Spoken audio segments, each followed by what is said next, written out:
اعوذ باللہ من الشیطان الرجیم بسم اللہ الرحمن الرحیم۔ قرآن جو ہے وہ حضرت محمد صلی اللہ علیہ وسلم پر وحی کے ذریعے سے نازل کیا گیا ہے، اس لیے سب سے پہلے وحی کے بارے میں کچھ باتیں جاننا ضروری ہیں۔ سب سے پہلے ہے کہ وحی کی ضرورت کیوں محسوس ہوتی ہے، کیوں ضرورت ہے اس کی۔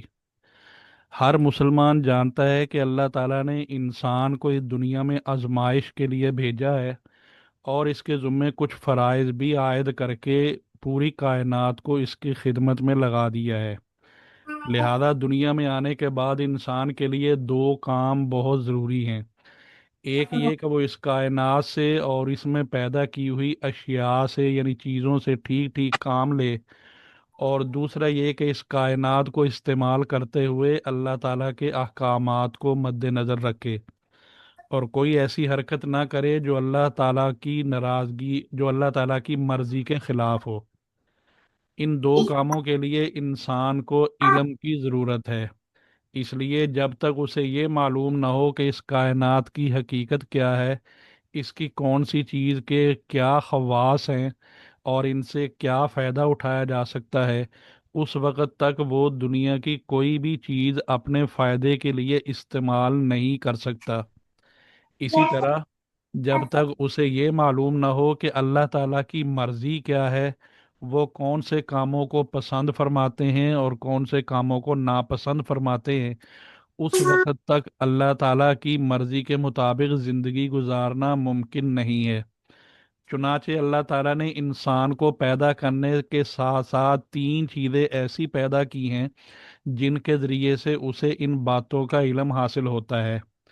پہلی بات انسان کے حواس ہیں، یعنی آنکھ، کان، منہ، ہاتھ، پاؤں، اور دوسری چیز عقل ہے اور تیسری وحی ہے۔ چنانچہ انسان کو بہت سی باتیں اپنے حواس کے ذریعے سے معلوم ہو جاتی ہیں اور بہت سی باتیں عقل کے ذریعے سے معلوم ہو جاتی ہیں،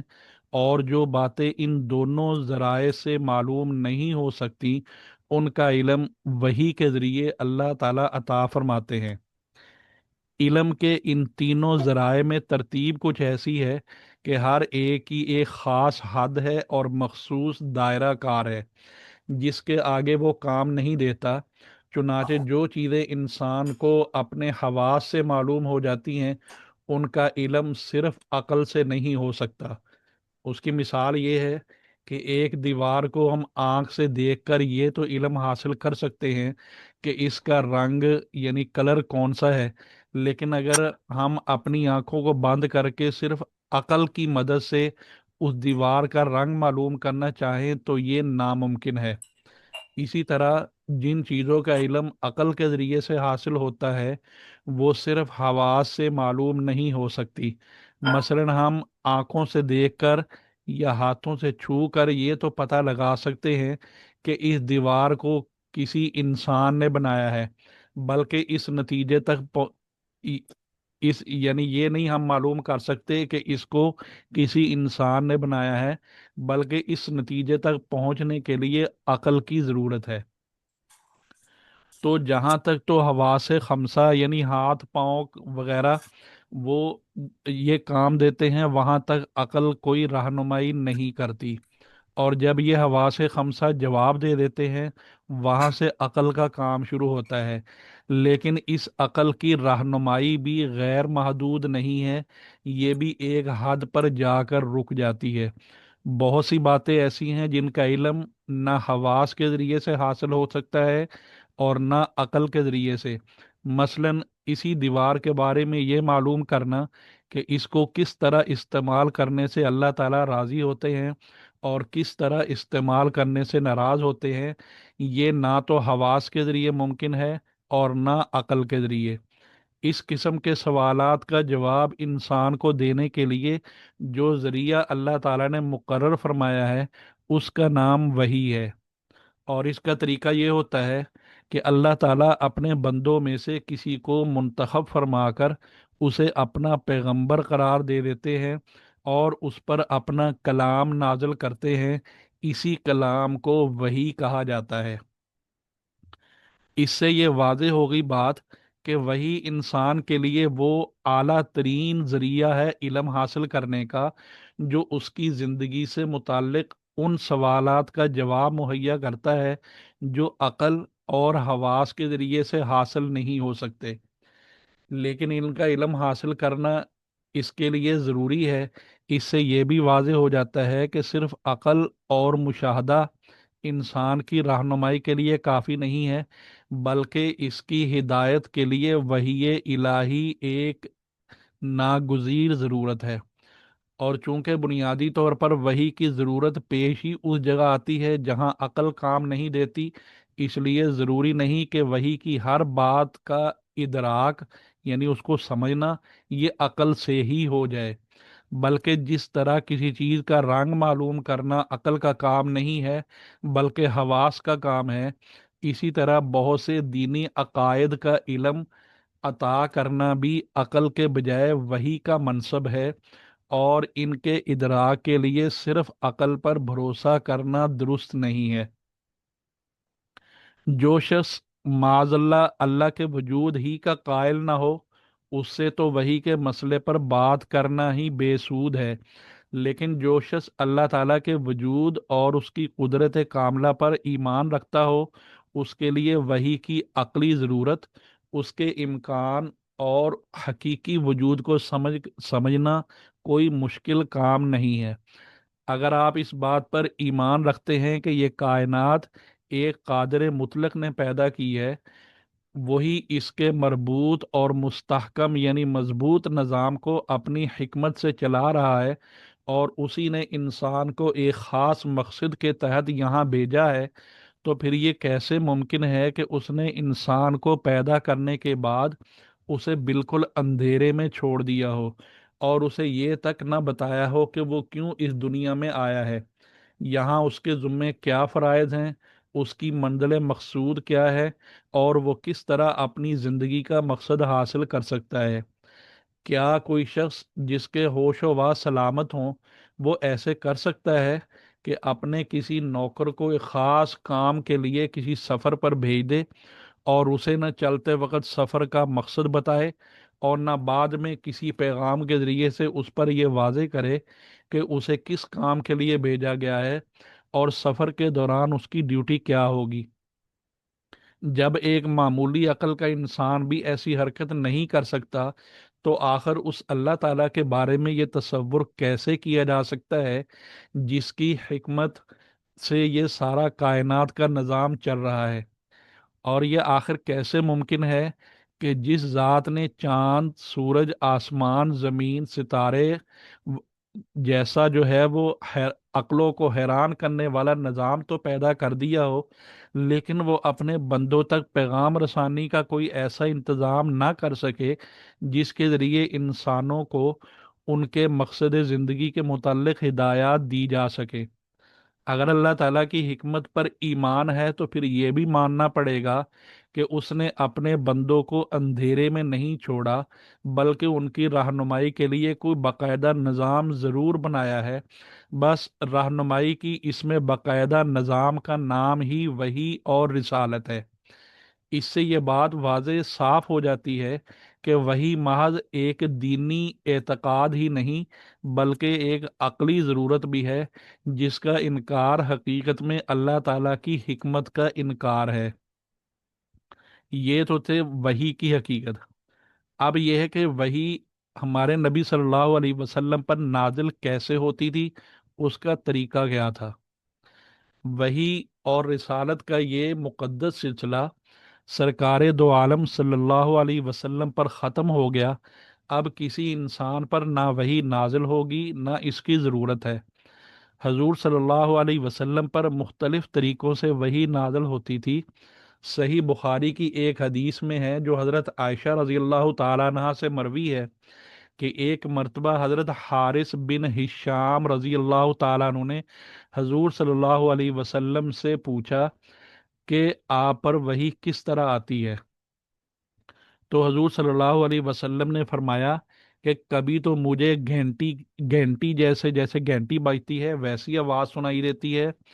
اور وہی کی یہ صورت میرے لیے سب سے زیادہ سخت ہوتی ہے۔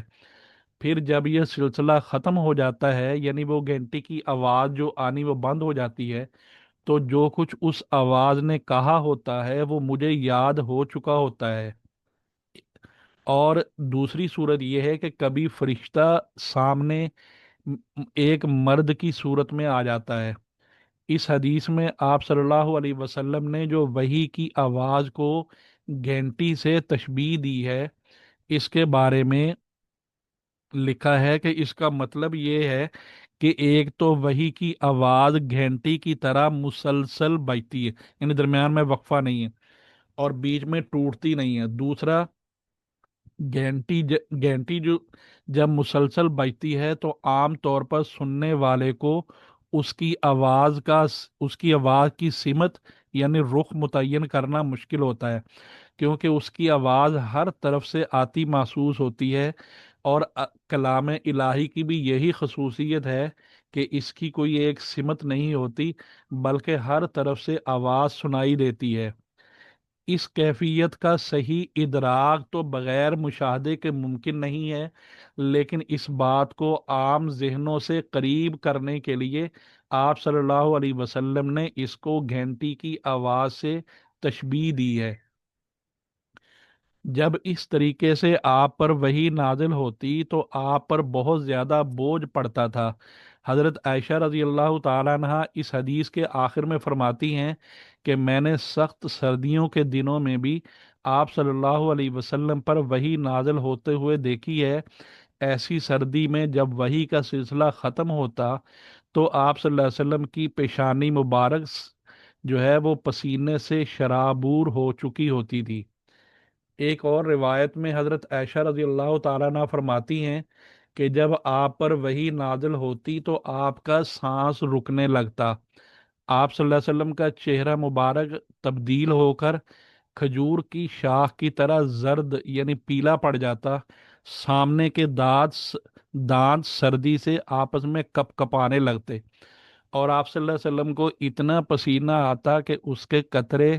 پسینے کے موتیوں کی طرح ڈھلکنے لگتے تھے۔ وہی کی اس کیفیت میں بعض اوقات اتنی شدت پیدا ہو جاتی کہ آپ صلی اللہ علیہ وسلم جس جانور پر اس وقت سوار ہوتے وہ آپ کے بوجھ سے دب کر بیٹھ جاتا۔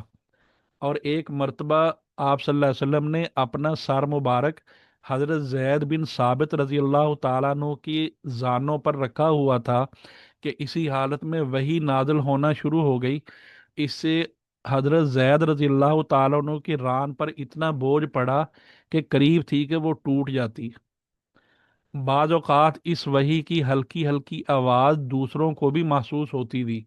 حضرت عمر رضی اللہ تعالیٰ عنہ فرماتے ہیں کہ جب آپ پر وحی نازل ہوتی تو آپ کے چہرے انور کے قریب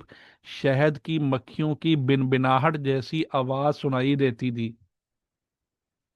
وحی کی دوسری صورت یہ تھی کہ فرشتہ کسی انسانی شکل میں آپ صلی اللہ علیہ وسلم کے پاس آ کر اللہ تعالیٰ کا پیغام پہنچا دیتا تھا۔ ایسے موقعوں پر عموماً حضرت جبرائیل علیہ السلام مشہور صحابی حضرت دہیہ کلبی، یہ نام ہے صحابی کا، حضرت دہیہ کلبی رضی اللہ تعالیٰ عنہ کی صورت میں تشریف لایا کرتے تھے۔ البتہ بعض اوقات کسی دوسری صورت میں بھی تشریف لائے ہیں۔ بہرحال حضرت جبرائیل علیہ السلام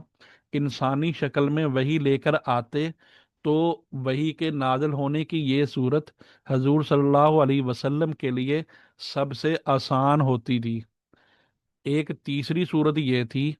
کہ حضرت جبرائیل علیہ السلام کسی انسان کی شکل اختیار کیے بغیر اپنی اصل صورت میں دکھائی دیتے تھے، لیکن ایسا آپ کی تمام عمر میں صرف 3 دفعہ ہوا ہے۔ ایک دفعہ اس وقت جب آپ صلی اللہ علیہ وسلم نے خود حضرت جبرائیل علیہ السلام کو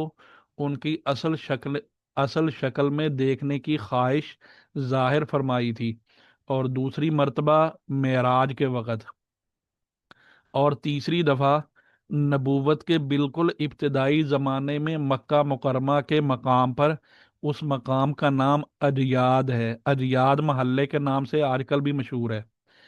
پہلے دو واقعات جو ہے، پہلے دو واقعات یعنی جو دیکھنے کی خواہش بیان کی، اور دوسرا معراج والے، یہ دو تو صحیح سند سے ثابت ہے۔ البتہ یہ آخری واقعہ جو ہے اس کی روایت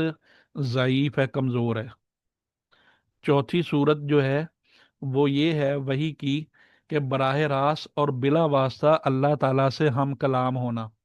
یہ شرف حضور صلی اللہ علیہ وسلم کو بیداری کی حالت میں صرف ایک بار، اور وہ بھی معراج کے وقت حاصل ہوا ہے۔ البتہ ایک مرتبہ خواب میں بھی اللہ تعالیٰ سے ہم کلام ہوئے ہیں۔ اور وحی کی پانچویں صورت یہ تھی کہ حضرت جبرائیل علیہ السلام کسی بھی صورت میں سامنے آئے بغیر آپ کے دل مبارک میں کوئی بات ڈال دیتے تھے۔ اس کو قرآن کی تفسیر کی اصطلاح میں نفس فی رو کہتے ہیں۔ نفس کا معنی پھونک مارنا، رو کا معنی دل یا نفس کے اندر ڈالنا۔